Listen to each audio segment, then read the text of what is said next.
Welcome back to Success on Your Terms. Today I'm joined by Kayleigh Greenacre, a business strategist, coach, mentor, TEDx and motivational speaker, and mum entrepreneur.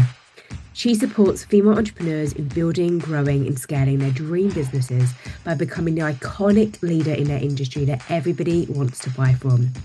As a single mum, Kayleigh says her priority is her daughter, and her biggest motivation in the reason for starting the movement, Actually I Can.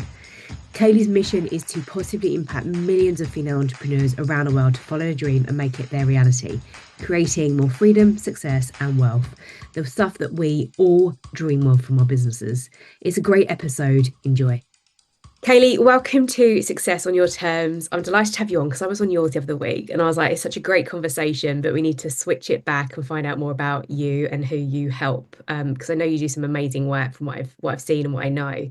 So let's kick off by introducing yourself and what you do. Absolutely. Thank you so much for having me here. So I'm Kayleigh. I'm a business strategist and coach, also a motivational speaker and mumpreneur. And I support female entrepreneurs to ultimately to build, grow and scale their dream businesses and to make them highly profitable. But as a single mum, my daughter Sophia is my biggest motivation and the reason why this entire business and movement of Actually I Can exists. And just on that part there, the I can, how did that come about? Yeah, so Actually I Can was, do you know what? It actually came about from a conversation that I had with a good friend. We were in the middle of lockdown and I was starting to kind of put together business ideas and how I wanted to support and help females and female entrepreneurs move forwards with their own ideas and own business ideas as such. And I remember sat there on a sofa with my friend and we were having this conversation. And I was thinking, oh gosh, no, I don't know if I can actually do this. And she goes, of course you can. And I said, yeah, actually I can. I think it was just like that mindset shift. It just clicked. And that one day that came out and we said, right, the business has got to be called Actually I Can and to create a movement from it. And it's so important because with what I do is obviously around the messaging side of things and that kind of that like how you'll know what makes you stand out. Mm. Your branding, your messaging is, and we're going to come on to the word iconic because that always gets my attention, which is really Yeah. important messaging. But the actually I can, it's a bit like when people talk about you, it's like, oh yeah, actually I can. Like that's the important stuff that we have to get through and keep it super simple. But also you've made that very much about you and a personal story, and stories are so important connecting us with our businesses. Mm. Where has then that gone into the iconic, and talk about how this has evolved with your branding and messaging, which I know is a fully loaded question there, but like it's so different what you do, but also is and isn't in terms of what you help people on, right? Yeah, absolutely. I think a lot of my past, so just to kind of give a bit more of a background, so I actually come from the education sector. So I used to be an assistant head teacher, did an awful lot of coaching inside the education system. And for many years, I kind of felt trapped. I felt trapped as a female, felt trapped in this kind of cycle and concept of that we as females, we weren't able to get to the top. We as females weren't able to, to follow our dreams. And, it's a huge combination of lots of different things at the time. But as I sort of did a lot of coaching through education and really supported females in education, that was kind of my mission at the time, to really help over a number of years to support and help females become leaders in education. And it really stemmed from that to an extent, but then also working with both teachers and also students who didn't believe that they could actually achieve what they wanted to achieve. Yeah. Speaking from students from school who, I don't know, wanted to become chefs or wanted to become whatever it is. And again, they didn't have that self-belief. So a lot of it all stems originally from that, of just really believing in yourself and that, that self-belief piece of actually Yeah. you can do whatever you want to do. But then it's about, again, going into the strategy and the mindset work that you need to get to, obviously, to get there in a nutshell. So that's kind of originally where it stemmed from. And it sort of developed from there. And how did that evolve to the iconic focus that you have?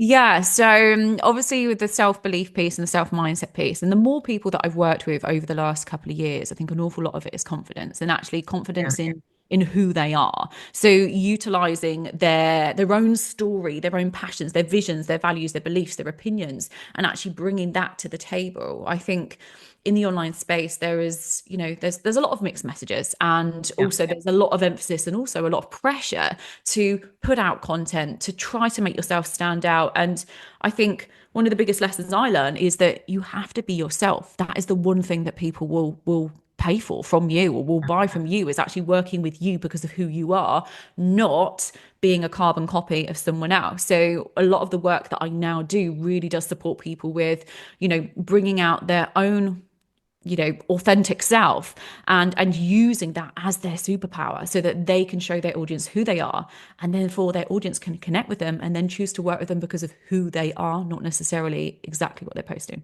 Yeah. Why do you think people find that so hard? But also, like you mentioned there about superpowers, and that's something I was interestingly talking with a friend who's come on a podcast yesterday who's out in Canada, and he's written a book called The Giver Method, and he talks in there a lot about superpowers. And we did some work together on it in terms of I got to the crux that one of my superpowers is like my confidence. It's just a gift that I have, and I've Mm. almost stopped justifying it. I'm like, I'm just naturally very confident, and I use it, but I'm also rubbish at this. Um, where has it like how when people are really struggling with confidence and leaning into being authentically them, how is the superpower work helping them like embrace this and move forward and find their own path? Yeah, I think, and it is quite a scary thing, I think, sometimes as well, when people, a lot of people come to me and they say, I don't know how I'm an iconic leader. Like, I don't know how to Yeah. stand out. I haven't got enough experience, or I haven't been in business for that long, etc. And I think a lot of the work that I do, again, really goes down to, or stems down to, who they are, the root of who they are as an individual. Looking back to even past experiences as to why people actually like them. Why do people in their life like them? What is it that draws people to them? And like you just said, well, it's, one major thing that you've got, which is incredible, is that confidence. Yeah. Some people are not confident, and even if they're sort of introverts, and there's something that potentially holds them back from going out there, but maybe they're an incredible listener and they're a great as a soundboard to support people in that way. Maybe they're able to kind of really reframe people's minds, and look at perspective shifts, whatever it is. And I think it's about really going back to those real insight pieces of what is it that people really like about you and what makes you you. And then actually what we do is we craft an entire iconic identity that allows individuals to put themselves out there as who they are. Because I do think there's a lot of pressure of, for female entrepreneurs, or for any entrepreneurs actually, to post things and to feel that they have to be, shouting from the rooftops about how amazing they are and how much money they've made, etc. And that's not the case. And I think that's the thing. It's becoming an iconic leader doesn't mean you're a millionaire. It means that you're stepping up into the power of who you are, and intentionally, allowing your audience to get to know you as an individual, and to see, as we've just said, the superpower that you have, so that you can support them, help them, and guide them on their path, whatever that may be. Yeah, that's so important. And the part there about intentional is really important as well. And it's not, I've had to really lean into the last few years. I'm like loving what I do. And if I don't love it, then it's like, it's a not, it's like, and it's that blank no, because I'll Yes. often say, like, you will know that when you love what you do and you have that belief again, I call it like I've deluded belief sometimes, I think, like people must be thinking, what on earth is she on? But you have to have that and then like the actually I can attitude about things and kind of no one's going to get my way, but in a nice way of like I'm just going to go for it and why not and inspire and lead the way with that. It is really important and that's when you get, like you said, the people that buy into the why you're doing what you do and the right vision that you have and the right intentions that you have. But you're going to sell things so much easier when you back it. You're not going to worry, you're not going to stress, you're not going to waste energy, which costs you on the things that don't matter at all. Mm. I always see from what you share on socials, because it took us quite a few, probably a year or so, probably more, where I kept seeing you come up in the worlds I'm in on socials for sure. Yeah. But we never really connected. And then it's been like normal as well. Like we just had that intense period where I did your podcast, then we're like, oh, you're at this event, and then you've been on here, which I love. You are positive, so positive, which I love. But it's what is so profound is that it's not intense in your face, it's not ever toxic, it's very natural, it's very you, Mm. and it's consistent as well with what you share, and it's not too much, but it's just got that level of empathy as well, I think.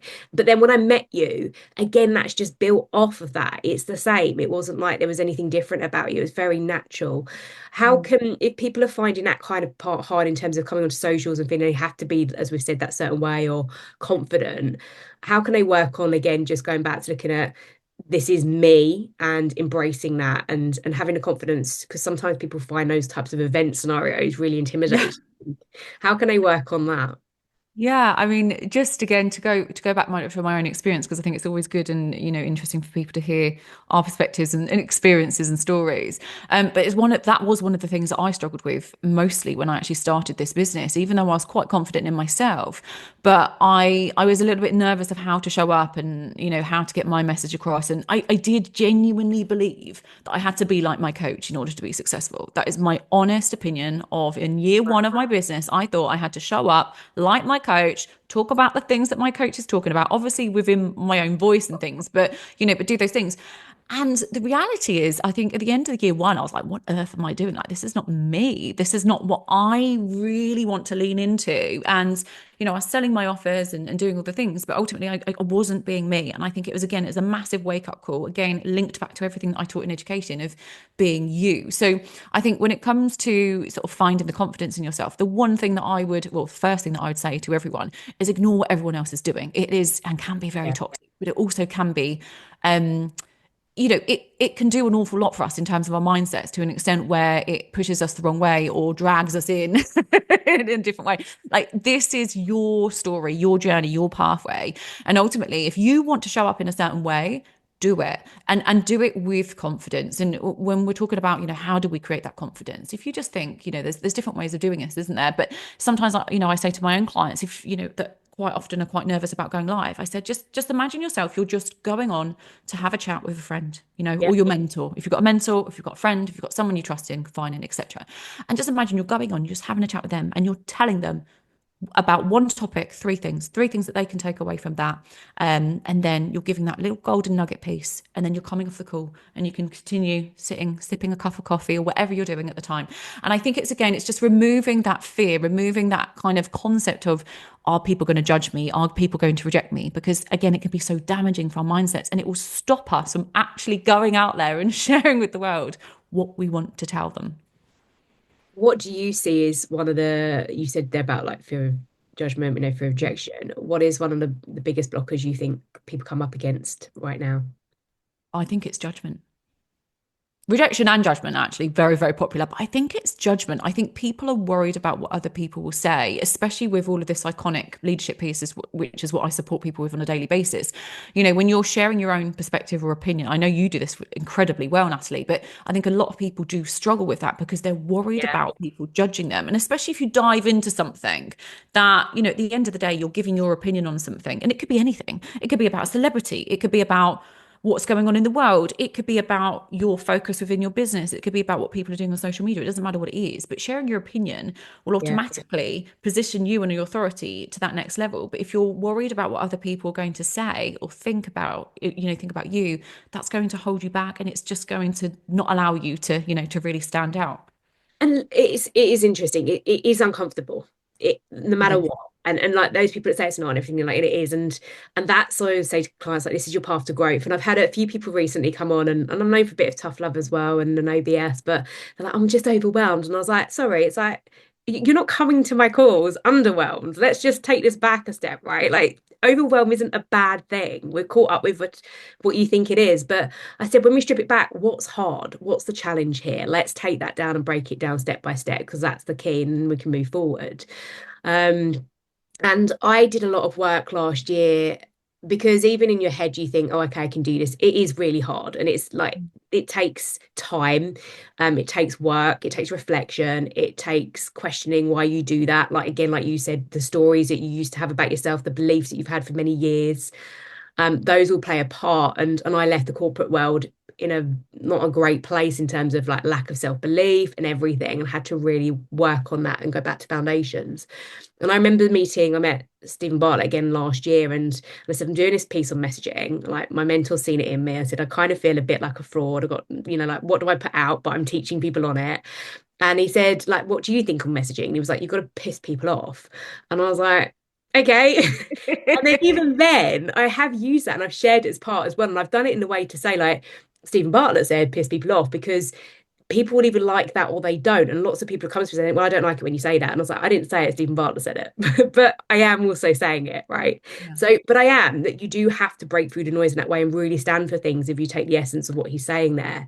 I also read the book, The Courage to Be Disliked, Mm. um, from my mentor and things. And even that was a bit like, go back to that point. What does that mean to me again? It's hard. And I remember them coming up against I met someone in Canada who is a lot younger than me. She's very, very driven, very ambitious. And she's like, I don't care what people think of me. And I was like, oh, I was like, okay. I was like, I don't feel great hearing that though. And then I was like, again, the work on, well, why don't I like that? What's the trigger in me? It's not about her, it's in me to make me feel that way, because actually what she's saying probably isn't wrong. Mm. And I needed to, it's again, like we have to work through a lot of this and give the space and the time. But fundamentally, it does come down to you have to stand for certain things and believe in that. And I think what's helped me, like you were saying earlier, is to shut off the noise around me with that in terms of, is it, is it right to say those things? I'm not doing it with any malice or bad intention. I'm doing it to make the point. I want to lead the way for the right people, and I'm not for everybody. And so I have to, I think there's a big bit in trusting yourself when doing a lot of this work as well. And I guess what we're sharing there is part of our stories and our journeys that we can be probably looked at as well, like, oh, it's all amazing and smoke and mirrors and they've nailed it. It's like, well, we haven't. We're going back and doing the work, and it's the tough work, it's the failings that move us forward to be here. Yeah, absolutely. I think it is. It's the, like you said, I think a lot of people don't share that side of their journey as well. And I think, Yeah. again, that's a big part of it. If you're really authentic and you're sticking to your values, you're really authentic, you're showing up as you, there is nothing wrong with sharing your bad experiences or the lessons that you learn and all aspects of your journey. And I think that was, again, another big lesson for me. I did, again, a shoe in that first year of business that I had to show up and be perfect, and that was hard. And actually, in anyone's mindset, to show up and think or consider the fact that they had to show up in a perfect way and say the perfect things and not have a single spelling mistake in anything and all of that sort of things, and then when you push that aside and you think, you know what, I'm just going to show up as me and I'm going to show up and share what I want to share. And I'm also going to share the lessons, the struggles, the challenges that I've experienced. And then so many people start to connect. And it's amazing how much of a shift that I found in my own business when I started to really allow the flow of my thoughts, my feelings, my experiences. And that is when a lot of things shifted for me in my business. It's, yeah, you're bang on, and that absolutely lines with me. And I think you have to have great people around you. Is always, I said, if there's the kind of the five keys, there's always one of the top ones is surrounding yourself with the right people who challenge you, who believe in you. And I think we've got a similar, well, we have the same mentor, don't we? And Mm. that was a big thing leaving the corporate world, was I just felt that no one really believed in me, and finding that. And that's why, like you talk about belief, it's so important. But finding that as well at the start was just exactly what I needed to then just go for things a little bit more and take it step by step. Um, and that's the key for people. I think if you're in that place where you're a bit lost or you're not sure, or it's not probably the business that you love or you want it to be, then you can get that back. But it's Yeah. try and be around people that absolutely believe in you, and people that are where you are, but also where you want to be. I think a lot of people play quite small. Yes. I Yeah. definitely, when we were at that event, it was an amazing book launch. It was lovely. Loads of incredible business owners and everybody. And I was like, I am playing small in a good way. But I came away and I was like, that's it, guys. And I was like, let's go for it. Yeah. And that's again the difference. Even that energy and that drive is what inspires and leads the way for people.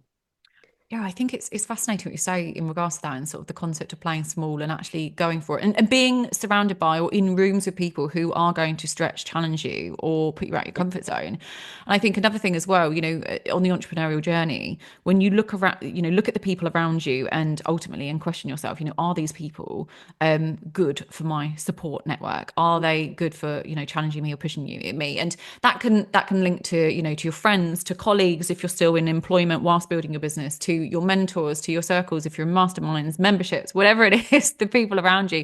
But I think it's a really good question to ask yourself. And I know that again, when I started my business, I had great support from my family, but my work colleagues at the time, they were like, "What are you doing? You know, you've got a great career and you're building this business." Like, and people didn't get it. And then when I left that job, so many people, before I left that job, so many people were like, "You're such an inspiration. Like, I can't believe you've done Yeah. this. I want to be able to create my own business." And it's amazing how much that people's concepts and ideas around you can change over time. But you need to surround, in a nutshell, you need to surround yourself absolutely with people who will support you, and people also that challenge you and will kind of, encourage and motivate you to keep going with your journey, because we have to absolutely, if we're playing small, we need to push ourselves, don't we? We need to keep going, and as entrepreneurs.